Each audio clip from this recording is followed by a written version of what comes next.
Hello everybody, Namaste and greetings from my side. I'm Dr. Mandeep Malhotra. Today I want to talk about certain myths and facts about oral cancer. एक जो important myth है वो ये है कि जो था उसने वो तम्बाकू खाता, देखो उनको तो कुछ नहीं हुआ तो मुझे भी कुछ नहीं होगा. तो the important thing is that अगर if 10 people are exposed to tobacco, there would be 3 who develop cancer or precancerous lesion, 7 will not develop. Who those 3 are, that we are still in a mode to decipher that. But जो important conditions रहती हैं कि उनका खुद का oral hygiene कैसा है, उनका खुद का इम्यून सिस्टम कैसा है, उनकी बॉडी की लड़ने की शक्ति कैसी है कैंसर या डिजीज़ से, उनको अलग से कोई डायबिटीज़, हार्ट डिजीज़, ऐसी कोई प्रॉब्लम, क्या वो सिर्फ टोबैको लेते हैं या टोबैको के साथ अल्कोहल या कोई और इंग्रेडिएंट भी डाल लगाते हैं, दूसरा उसकी क्वालिटी कैसी है, उसमें कितना ज़्यादा कंज्यूम किया है, कितने टाइम तक किया है.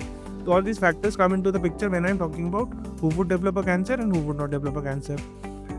अनदर इंपॉर्टेंट फैक्ट इज कि जब हम बात करते हैं कि मैंने बायोप्सी कराया तो कैंसर बढ़ गया, अब वो प्रॉब्लम या वो मिथ कहाँ से बनी है? वो मिथ बनी है कि जैसे if I am being at tier C centre in remote corner, I get a biopsy done, then that biopsy will go to the main lab of that area, then that main lab will process and send it to the referral lab in a bigger city, then the report will come to the main lab, then main lab will give it to the referral the lab of the city, then that will be given to the doctor. So the overall TAT of this process is around decent, like around 2 to 3 weeks, which basically contributes to the natural progression of the disease.